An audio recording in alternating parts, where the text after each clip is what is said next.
दर्शकों नमस्कार। आप सभी के स्वागत है इस प्रोग्राम में। ये एक ख़ास प्रोग्राम है जिसमें हम सब बात करेंगे पितृपक्ष के बारे में।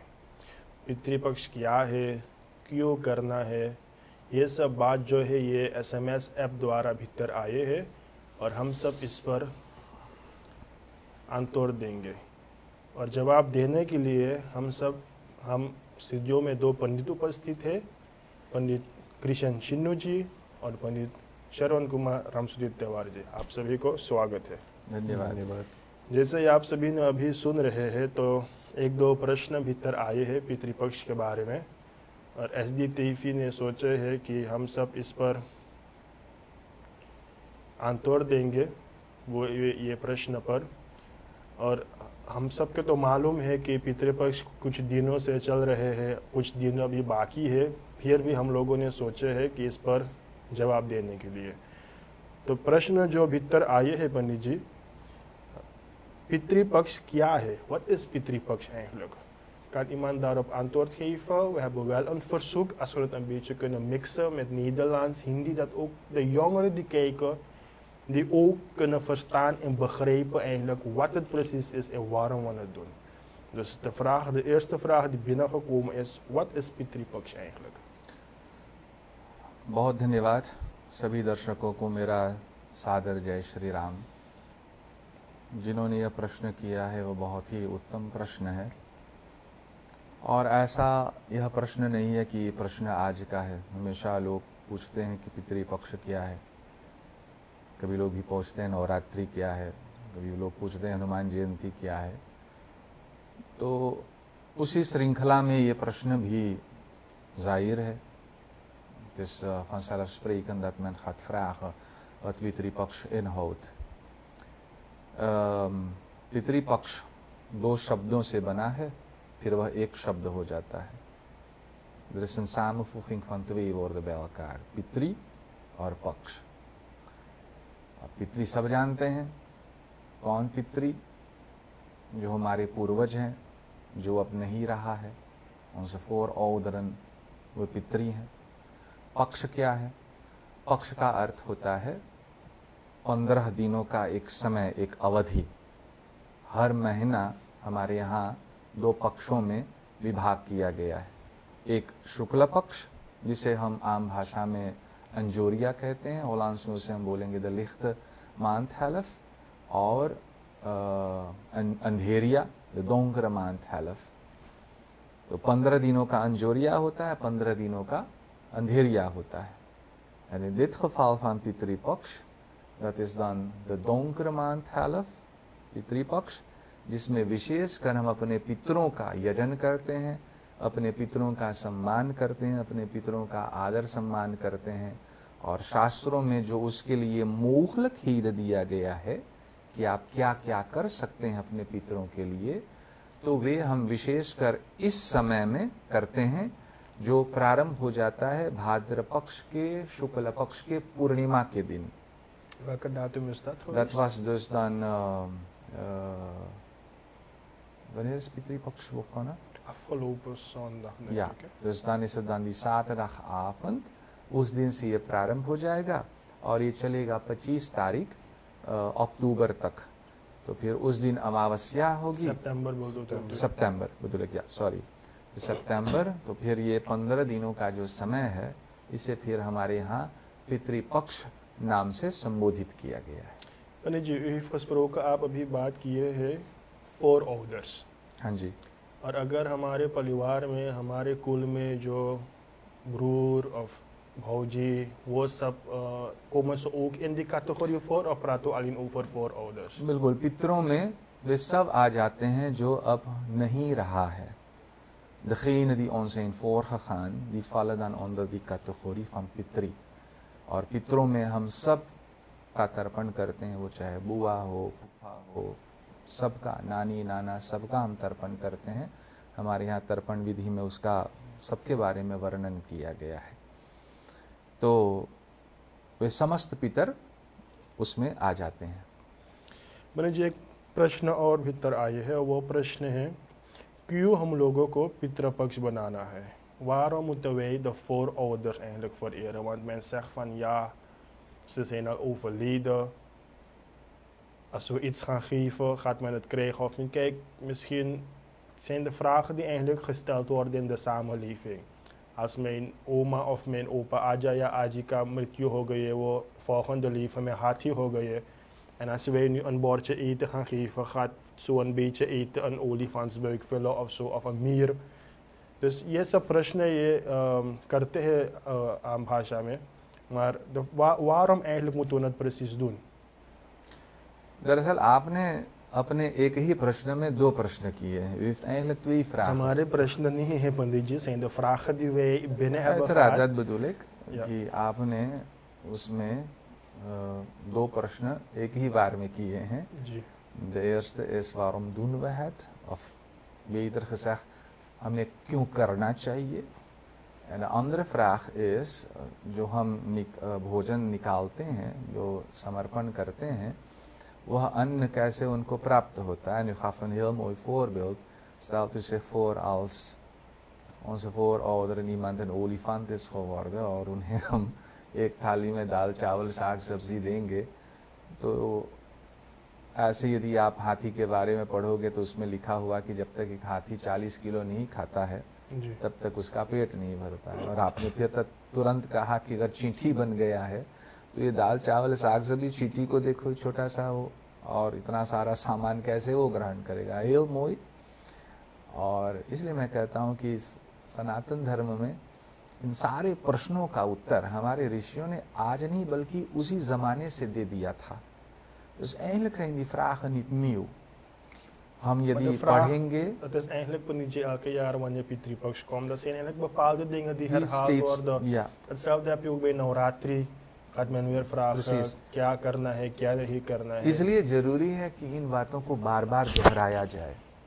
जब बार बार इसे बताया जाएगा तो dan blijft het ergens hangen. तो उसे वो मालूम हो जाएगा. पर मुझे लगता है कि आपका जो जिसने जो प्रश्न किया था कि क्यों हमें करना चाहिए, उस पर पंडित जी उस पर उत्तर दे दें तो और अच्छा होगा. बताइए पंडित जी. देखिए, प्रत्येक व्यक्ति जो जन्म लेता है इस सनातन धर्म के अंतर्गत, वो 3 ऋण लेकर जन्म ही लेता है.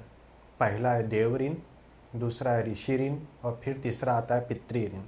सर्वप्रथम देखेंगे कि देव ऋण में क्या होता है. भगवान सूर्य नारायण जी हम आपको नित्य प्रति हम आपको गर्मी प्रदान करता है. समय अनुसार भी बारिश होता है भी, और रात्रि के समय में चंद्रमा हम आपको शीतलता प्रदान करता है. बिना मांगे ये सब कुछ हम परमात्मा दे रहा है. तो हमारा आपका कर्तव्य बनता है सनातन धर्म के नाते कि हम परमात्मा को जो है हम उसको धन्यवाद व्यक्त करें. और कैसा हम आपको धन्यवाद व्यक्त करना चाहिए, तो इसमें बताया गया कि धर्मशास्त्र में हम आपको सूर्य नारायण जी को एक अर्घ प्रदान करें. एक जल ले ले, उसमें लाल फूल रख ले, ओम घृणी सूर्याय नमः, उस अर्घ को हम प्रदान करें भगवान सूर्य नारायण जी को. परमात्मा का नाम जप करें. और इस प्रकार से करने से जो है हम आप देव ऋण से उत्तीर्ण हो सकते हैं.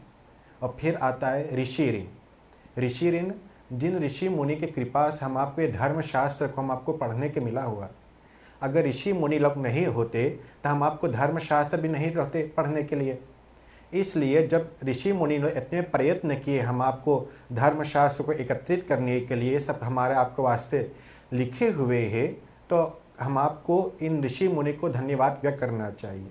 और कैसे करना चाहिए? जो धर्मशास्त्र में लिखा हुआ है उसको हम आपको नित्य प्रति पढ़ना चाहिए. अगर पढ़ नहीं सकते हो तो अपने कानों से जो है श्रवण करना चाहिए. और ऐसे करने से जो है हम ऋषि ऋण से जो है हम मुक्त हो सकते हैं. और फिर आता है पितृ ऋण. अगर माँ बाप नहीं होते तो हम आप भी इस पृथ्वी पर नहीं आ सकते. माँ बाप के नाते जो है, माँ बाप के संयोग से हम इस पृथ्वी धराधाम पर हम सब जन्म लिए. और जब माँ ने मुझको 9 महीने में गर्भ में धारण किए हुए है, 9 महीने के पश्चात हम सब बाहर निकले हुए, तो फर्ज बनता है, हम अगर बड़े हो गए तब हम आपको फर्ज बनता है कि अपने माता पिता जी को जो है सेवा करना चाहिए.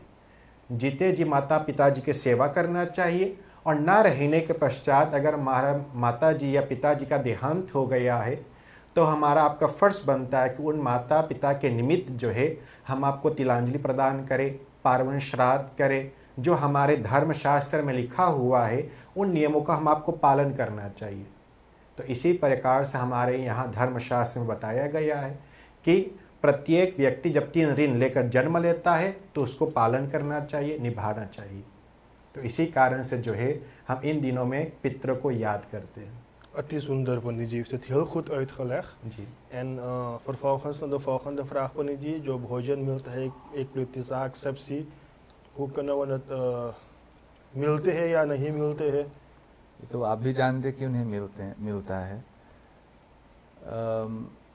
देखो, हमें एक बात याद करना चाहिए कि सनातन धर्म का आधार वेद है और हमारे वेदों में 2 प्रकार के यज्ञों का वर्णन किया गया है। देव यज्ञ, देवताओं का यजन, देवताओं का पूजन, और अथर्व वेद में पितृयज्ञ का चर्चा किया गया है। तो देवताओं का पूजन हम भी करें और पितरों का भी पूजन करें। सनातन धर्म कहता है कि जब तक माँ बाप जीवित है, जैसे हमारे पंडित महाराज जी भी बता रहे थे, तब तक संतान का कर्तव्य बनता है कि वे अपने माँ बाप का सेवा करें, माँ बाप का आज्ञा का पालन करें, उन्हें दुख न दें, उन्हें न सताएं। और जब वह न रहें तो सनातन धर्म कहता है कि वहीं पर सब नाता टूट नहीं जाता है। सनातन धर्म कहता है जब वह न रहे तो उसका अंत्येष्टि संस्कार करें और उसे बार बार याद करते रहें, वह हमारा कर्तव्य बनता है। Hele leven lang। मार्कंडेय पुराण, वायु पुराण और श्राद्ध कल्पलता में वह उत्तर प्राप्त होता है जो आपने प्रश्न किया था, या आपके माध्यम से जिन्होंने यह प्रश्न किया है कि कैसे हमारा दाल चावल साग सब्जी जो किसी और योनि में उत्पन्न हो गया हो, वो चाहे हाथी हो, चींटी हो अथवा नाग योनि में सर्प बना हो, तो उनको कैसे वे मिले। एक बात हम कभी और भूल जाते हैं कि हमारे यहाँ 3 तत्वों के बारे में वर्णन किया गया है। एक है शरीर। शरीर समाप्त हो जाता है, इसे फिर हम दाह कर देते हैं या इसे हम फिर भूमि में इसको समाधि दे देते हैं। सूरीनाम देश में, भारत के अनुसार वहाँ पर फिर 4 प्रकार से होता है, ये निखाता, ये परोपता, ये दग्धा, ये च उद्धिता। वहाँ पर जल समाधि भी दे दिया जाता है, या वहाँ पर बॉम्बे में एक जगह है द टावर ऑफ साइलेंस, वहाँ पर ले जाकर उसे लेटा दिया जाता है, रख दिया जाता है ऐसे। तो 4 प्रकार के, बिल्कुल इस अभी तो कोरोना के कारण से वहाँ पर रोक लगा दिया गया है। मोgen de mensen dat niet meer. Je kunt googlen. En ik ben zelf geweest, niet helemaal dichtbij, maar van een beetje afstand om te kijken waar het is.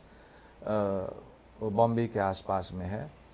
तो हमारे देश में केवल अग्निदाह और भूमि में समाधि देना। तो मैं आज जो आपसे बता रहा था कि शरीर तो समाप्त हो गया, और इसमें एक तत्व है जिसके बारे में हम प्रायः चर्चा करते हैं, वो है आत्मा। पर एक तीसरा तत्व है जो हम सब भूल जाते हैं, और वह तत्व है जीव। वह आत्मा जो इस शरीर में प्रवेश करता है फिर जीव बनता है, क्योंकि फिर वही कर्म के बंधन से बंध जाता है। Hij krijgt een naam, hij krijgt een gotter, een sibbe, hij raakt verwikkeld in die illusie। संतान, घर द्वार, रुपया, पैसा, बैंक बैलेंस, खेत खलियान, सब कुछ के साथ उसका नाता जुड़ जाता है। अब जब वो नहीं रहा तो फिर उसी जीव के उद्धार के लिए, जैसे पंडित महाराज जी ने कहा, वह कर्जा जो हमारे ऊपर है अपने पितरों का, क्योंकि माँ बाप ने हमें, माँ ने अपने पेट में लिया है, पिताजी के संयोग से माँ के पेट में हम आए, फिर कितना कष्ट सहा होगा हमारी माँ ने, फिर हमें जन्म दिया, पढ़ाया लिखाया, समाज में काबिल बनाया। We hebben een naam. En hij is dan vanzelfsprekend dat wij hun altijd in gedachten zullen houden. हमें समय समय पर, और शास्त्र ने 96 बार, we krijgen de ruimte van ongeveer 96 keren in een jaar om श्राद्ध te doen। इस पीरियड इस पितृ पक्ष जिसमें 15 दिनों का समय आता है, जिसमें हम उनका याद करें। मैं जो आपसे बता रहा था कि जो प्रश्न किया गया है कि जो हम भोजन इत्यादि निकालते हैं उनको कैसे मिले, तो जीव को कैसे प्राप्त होता है, वह तब प्राप्त होता है उनका एक नाम गोत्र है, क्योंकि उसी नाम गोत्र के साथ उसे दिया जाता है ना। हर श्राद्ध जब हम करते हैं तो उसका नाम बोला जाता है, या श्राद्धकर्ता से बोला जाता है कि आप उनको याद करो, उनका नाम ले लो, उनका गोत्र लिया जाता है। और हर श्राद्ध में, विशेष करके पार्वन श्राद्ध में, विश्वदेव का पूजन होता है। तो आप भी श्राद्ध कराते हैं, पंडित जी भी श्राद्ध कराते हैं, हम भी श्राद्ध कराते हैं। तो पार्वन श्राद्ध में विश्वदेव का पूजन होता है। और जब आप भोजन निकालते हैं तो भी आप भगवान नारायण से पहले प्रार्थना करेंगे। आप तिलांजलि देते हैं तो तिलांजलि से पहले आप भी भगवान श्रीमन नारायण जी से प्रार्थना करते हैं। वह प्रार्थना क्यों? विश्वदेव भगवान श्रीमन नारायण जी का एक रूप है। इंटरमीडियर जो कुछ हम देते हैं उसी विश्वदेव के द्वारा फिर जहां पर वो है वहां पर उसे मिल जाता है। मान लो कोई पशु हो गया तो उसे तृण रूप में वहां पर मिल जाएगा, घास के रूप में मिल जाएगा।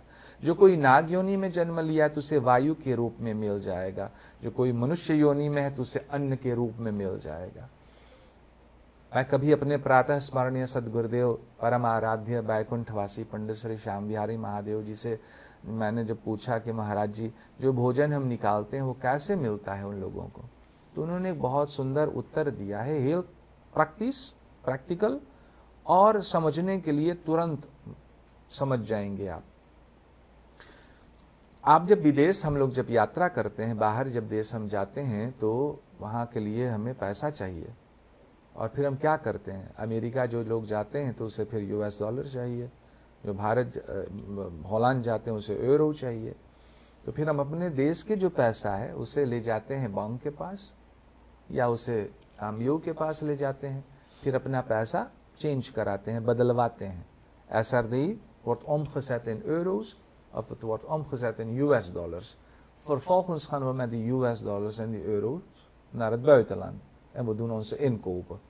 क्योंकि हमारे पास अपना SRD लेकर जाओ, आप बाहर बार बार जाते हैं तो आप अगर जाते हैं तो क्या आप अपना SRD का प्रयोग कर सकते हैं? वहां पर नहीं कर सकते हैं, कोई पूछता ही नहीं हमारा पैसा का। कहने का अभिप्राय ये है कि जैसे हम अपने पैसे को पहले बदलवाते हैं तब उसका प्रयोग करते हैं, इसी प्रकार हमारे यहाँ पर विश्वदेव के द्वारा जब हम पात्रालंबन करते हैं, हाथों को जब थाली में लगाते हैं हव्य और कव्य के समय, क्योंकि हम वेद मंत्र द्वारा अपने पितरों का आह्वान करते हैं ना, हम बोलते हैं आप यदि अग्नि के माध्यम से गए हुए हो, आप यदि भूमि के माध्यम से गए हुए हो, आप यदि जल के माध्यम से गए हुए हो, यदि आप भूतल के ऊपरी भाग से गए हुए हो, उस रास्ते से आप फिर आओ और अपना हवि, अपना कव्य स्वीकार करो। और वह मंत्र बहुत सुंदर हम सब पाठ करते हैं आह्वान करने के लिए अपने पितरों को, हम सब बड़े प्रेम से बोलते हैं। फिर ये निखाता, ये परोक्ता, ये दग्धा, ये च उद्धिता, सर्वांस्तान अगन आवह पितरीन हविखे अत्तवे। आओ अपना हवि स्वीकार करो।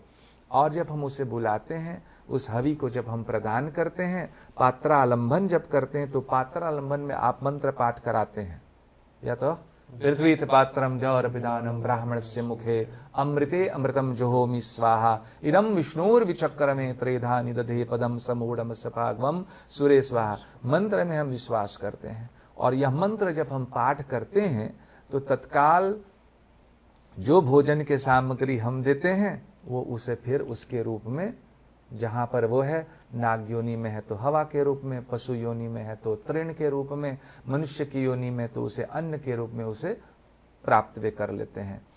और मेरा तो पूरा मानना है, मेरा तो आस्था है और मेरा विश्वास है।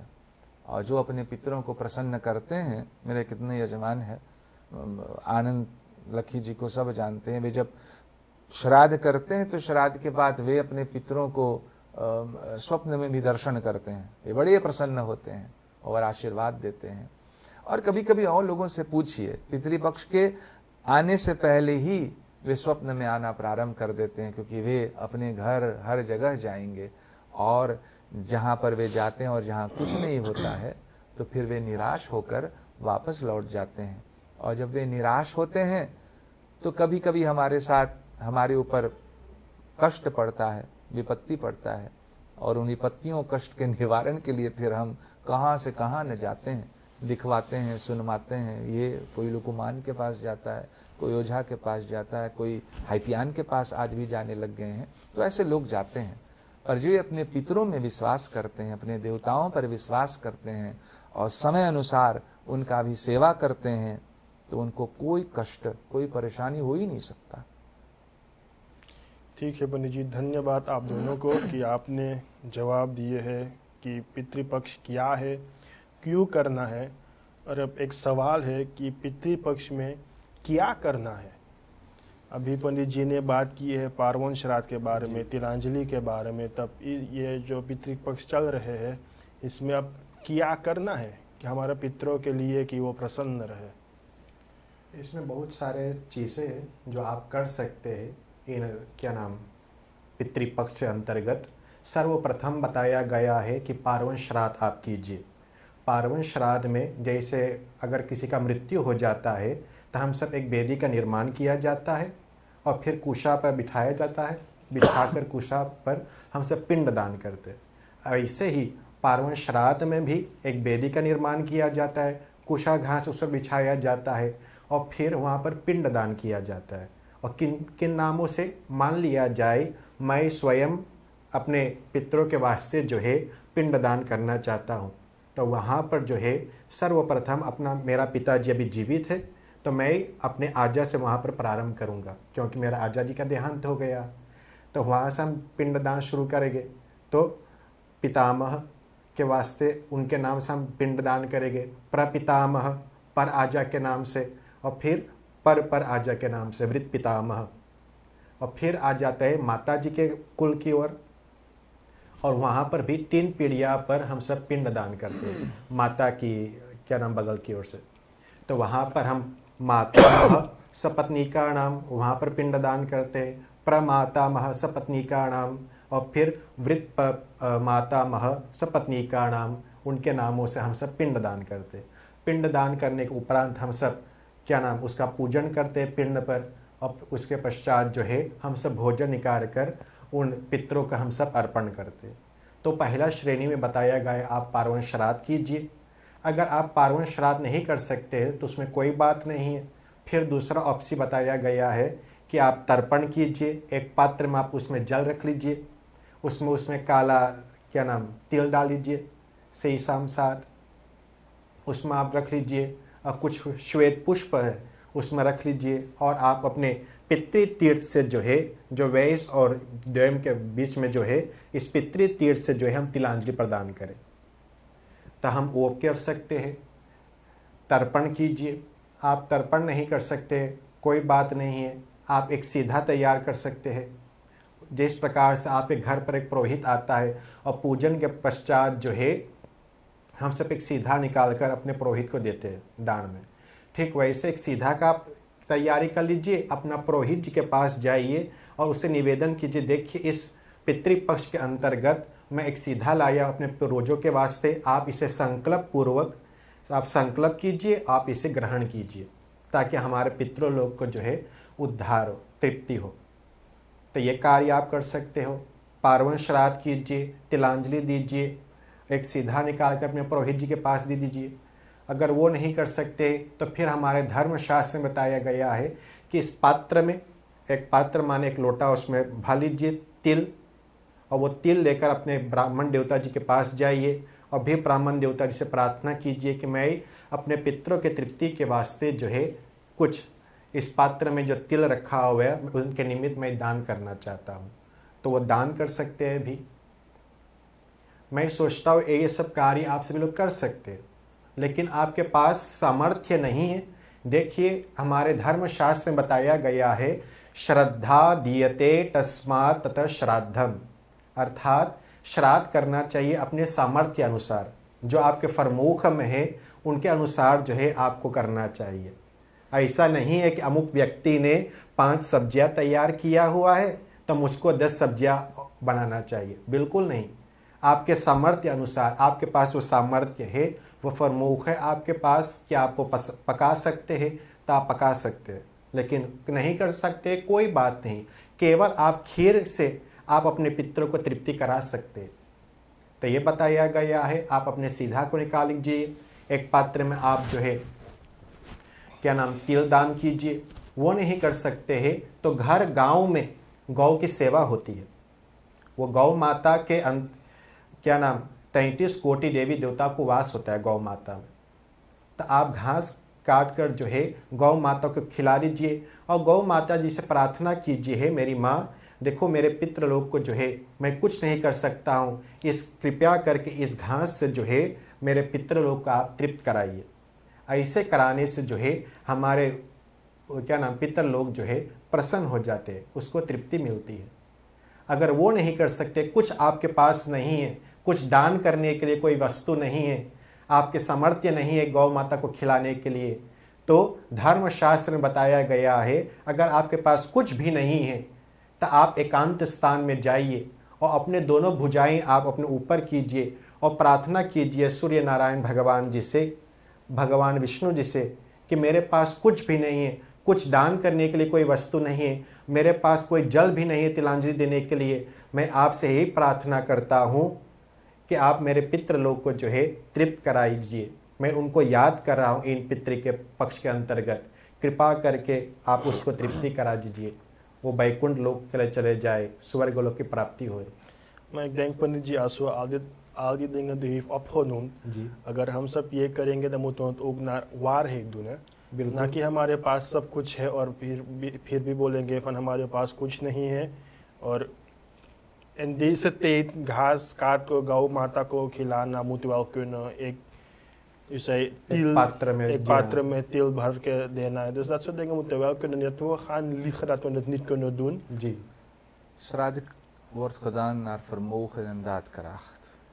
जितना आपका सामर्थ्य है वैसे आप करो और उस हिसाब से यदि हम करेंगे तो हमारा कल्याण होगा। Meneer जी, wordt wat heb het minimale als wij zeg maar voor kiezen zaak सब्जी बनाना, तो wat is het minimale die wij moeten maken? Want हम सब देखते हैं कि 10 पकवान बनते हैं, 10 तरकारी बनते हैं। wat het minimale wat je moet hebben dat je het kan doen? U zei खीर अगर हो, केवल खीर से हम अपने पितरों को तृप्ति करा सकते हैं। आपको पूरे विस्तार पूर्वक नहीं बनाना चाहिए कि हमको चावल चाहिए, दाल बनाना चाहिए, 5 रकम भाजी हमको तैयार करना चाहिए, बिल्कुल नहीं। ये सब कोई परप्लेक्टिक नहीं है। पीने के वास्ते भी 5 आपको नहीं कर सकते, केवल आप जल से अपने पितरों की तृप्ति करा सकते हैं। आज कुछ लोग में देखने के लिए आते हैं कि नहीं 3 चीज चाहिए पीने के लिए, 5 चीज चाहिए, लेकिन धर्मशास्त्र में ये सब बातें नहीं लिखा हुआ है। आप केवल जल से जो है अपने पितरों को तृप्त करा सकते हैं। ऑन ईफ के बात नहीं है, आपके सामर्थ्य जितना है उतने ही अपने पितरों को तृप्त कराइए। is de vraag die ik heb, Pandit ji, voor पंडित शरण, उसे kan hij het beantwoorden। इस साइड पे लोग धरते हैं कोका कोला वो सब वगैरह चीज, उस समय पे भी कोका कोला था? Nee, मुझे तो नहीं पता। Ik was niet in die tijd en ik denk niet dat Coca-Cola in die tijd van in die Vedische tijd er was। Om even terug te komen, देखो एक राजा जब श्राद्ध करेगा तो फिर वो कैसे करेगा? बहुत ही विस्तार पूर्वक करेगा। विस्तार पूर्वक करेगा। अभी हॉलैंड का प्रीमियर प्रधानमंत्री यहाँ पर आया तो उनको भोज पर भी हमारे देश के राष्ट्रपति ने उसको भी निमंत्रण दिया, तो भोज के लिए तो कितना सारा सामान था वहाँ पर।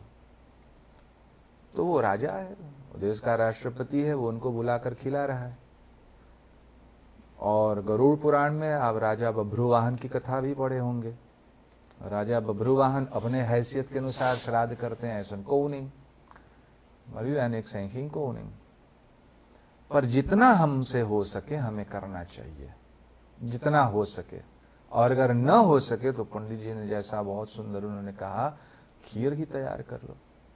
खीर न हो सके, अगर भगवान ने आपको वो भी हैसियत नहीं है आपका, तो फिर उन्होंने कहा कि गौ को घास काट कर गौ को खिला दो। और अगर वो भी ना हो तो फिर भुजाओं को उठा दो, पर कुछ तो करो, कुछ तो करो। सनातन धर्म ने हमें अनेक विकल्प दिया है। क्या कर सकते हैं, और करें तो। और जब हम करेंगे, लोग पता नहीं क्यों डरते हैं, वो पितरपक्ष है शैतान के समय है, तो ऐसा है ही नहीं। शैतान क्या है मुझे नहीं पता। वो कहते शैतान का समय, ये स्पोक वगैरह नहीं। हम भला अपने जो चले गए उनको स्पोक बोलेंगे, उनको शैतान बोलेंगे? ये इतना अपमानजनक शब्द है अपने पितरों के लिए कि मैं क्या बताऊं आपको। मैं आपसे एक बात कहना चाहता हूं, यदि हम ऐसा कहेंगे, dan nodigen we die negatieve energie uit. Waarom zeg ik dat? जीवित में माँ बाप का जब हम सेवा करेंगे, या माँ बाप को जब हम दुख देंगे, तो माँ बाप को परेशानी होगी ना जी। माँ बाप सोचेंगे कि मेरा बेटा मेरे साथ ऐसा कर रहा है। वो तो भी बहुत प्यार करेगा अपने बेटे से, अपने बेटी से, मगर ओमदात उनके साथ हमने ऐसा रहा है और वो कर्म हमने किया है, तो उसका बुरा परिणाम हमें भुगतना पड़ेगा, चाहे माँ बाप चाहे या न चाहे। Maar u heeft iets gegooid in die kosmos. U heeft iets gestuurd in die kosmos. Iets negatiefs naar uw ouders toe. En de consequenties is dat u dat ook zult ervaren in een negatieve zin. और जब हमारे ऊपर ऐसा कुछ बीतता, इसी प्रकार हमारे पितरों की भी है। वे पितर वहां ऊपर से देखते हैं कि मेरा बेटा है, heeft een naam gehad. Die familienaam is van mij. हमने उसको वो नाम दिया है, हमने उसको जन्म दिया है। वो माँ बोलेगी 9 महीना मैंने अपने पेट में इसको रखा है, मैंने इसे पढ़ाया लिखाया, चड्डियाँ इनका सब धोया, सब कुछ नहलाया धुलाया, दूध का पान कराया, सब कुछ समाज में काबिल बनाया। आज ही मुझे भूल गया है।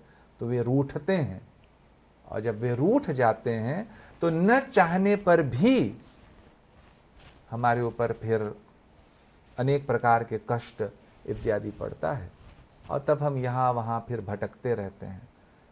पर सनातन धर्म ने यह व्यवस्था किया है कि हम इन दुख से दूर रह सकते हैं जब हम अपने पितरों को याद करेंगे। और मैं आपसे एक बात बताऊं, प्रश्न आप आज मैं जहाँ श्राद्ध करा रहा था पार्वण, तो किसी ने पूछा मुझसे, maar पंडित जी, er zijn heel veel mensen waar er niks gedaan wordt. En bij die mensen merk je niks. इसका उत्तर क्या है? पार्वण श्राद्ध कराते समय विकीर आसन का आता है ना वो प्रकरण, विकीर आसन जी।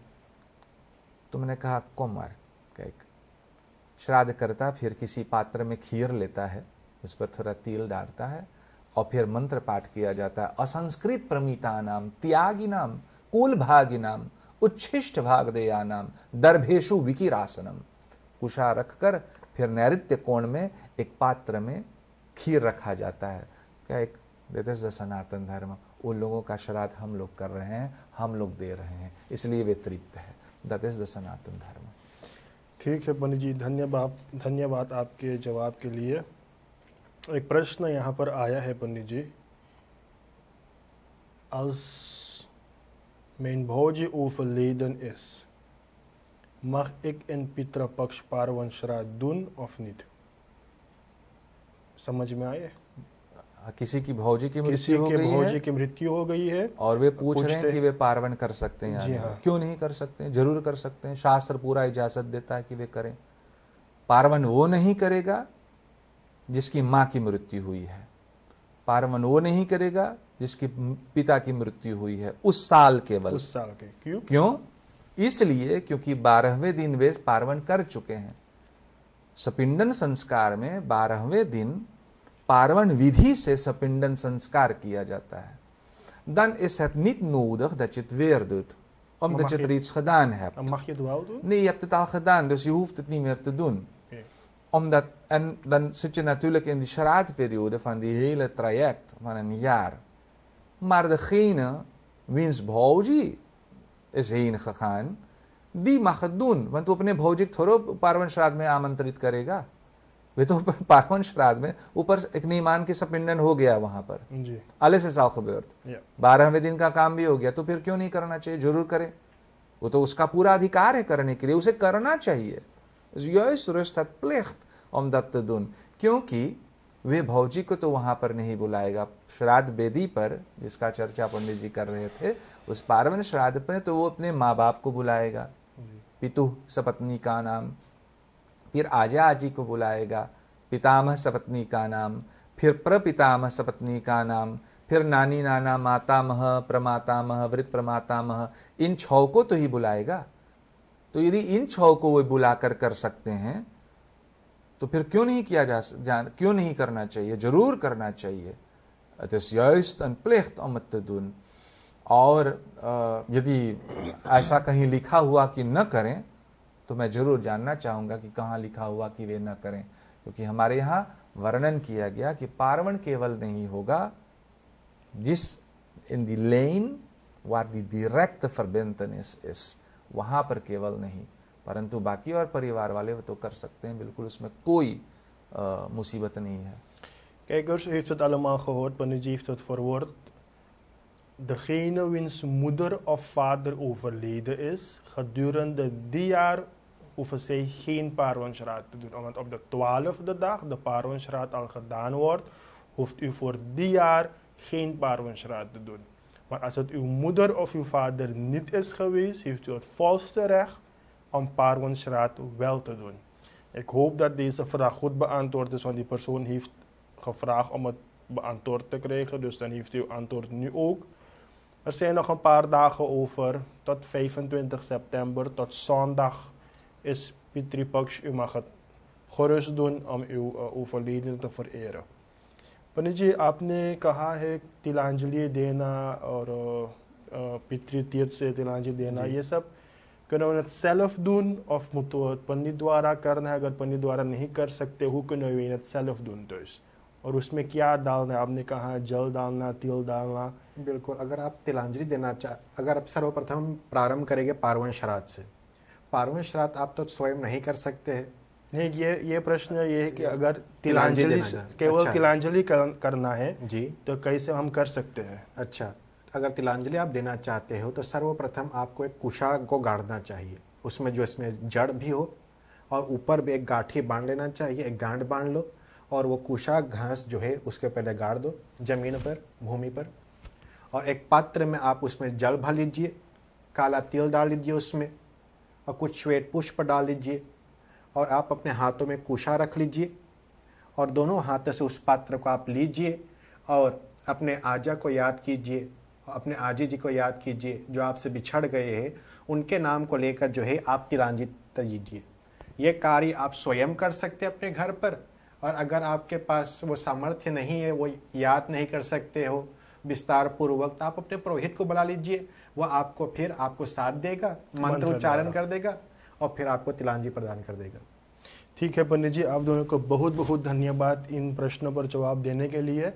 U zegt dat Pitri Paksh 25 september eindigt, vervolgens 26 september begint Navratri।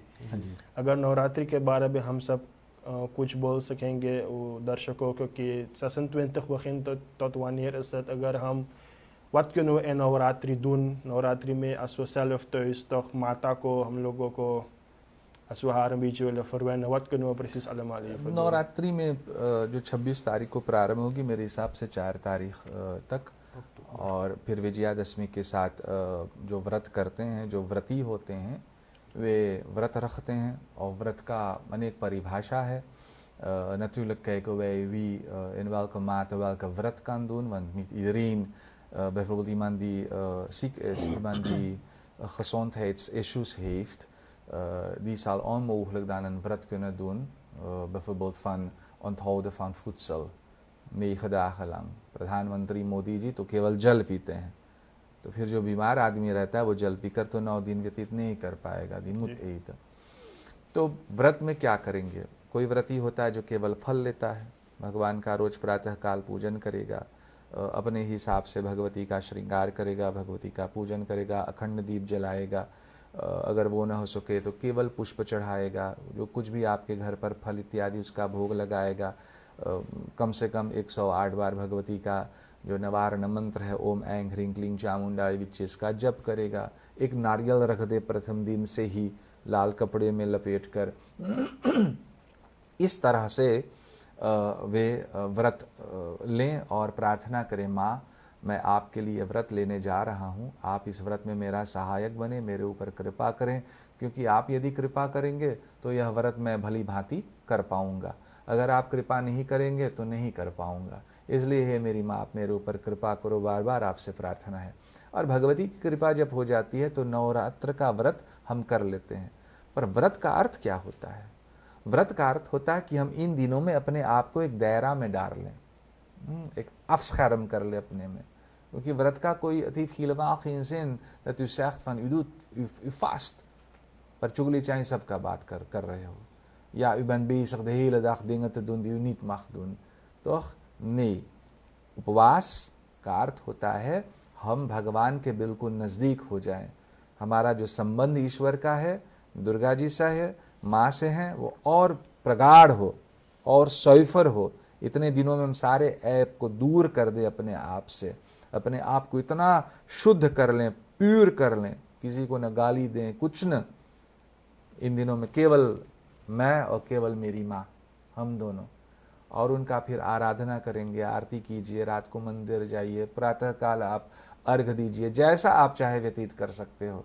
एक दिन में केवल एक बार भोजन करें, बाकी फल फ्रूट कर ले, और जो केवल फलाहार करना चाहते वो फलाहार करें, पर भोजन जो करना चाहे एक बार केवल कम से कम भोजन करें, हल्का सा भोजन, और वह भोजन भी शुद्ध भोजन हो, सात्विक भोजन हो, जिसमें लहसुन प्याज न हो। ऐसे अपने आप को इन दिनों में व्यतीत करें। और 10वें दिन, जिस दिन विजयादशमी है, उस दिन चढ़ाया हुआ नारियल को भगवती को समर्पित करें, उसे तोड़ दें, और इस प्रकार से अपने व्रत का पारणा करें।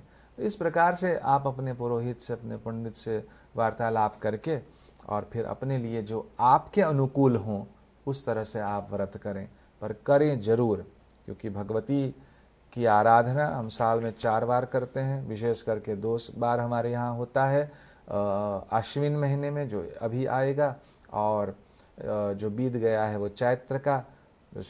क्या होता है इसमें, हम अपने आप को थोड़ा औपलाद कर सकते हैं, तपा सकते हैं अपने आप को, और जब तपाएंगे तो हमें थोड़ा शक्ति मिलेगा, सकारात्मक ऊर्जा बढ़ेगा, और फिर उससे फिर हम अगले 6 महीने तक फिर रह सकेंगे। और जो गुप्त नवरात्रि फिर करते हैं, जैसे हम पंडित लोग करते हैं, तो फिर गुप्त नवरात्रि में सप्तशती का पाठ करते हैं इत्यादि इत्यादि, तो उससे भी भगवती की कृपा होती ही है। Helemaal duidelijk, pandit जी। Maar एक प्रश्न अभी, एक अंतिम प्रश्न है, en die vraag gaat zeker komen, is ook een vraag die elke keer terugkomt। कई बजे नवरात्र शुरू हुए? देखो, ये प्रश्न बिल्कुल गलत प्रश्न है जी।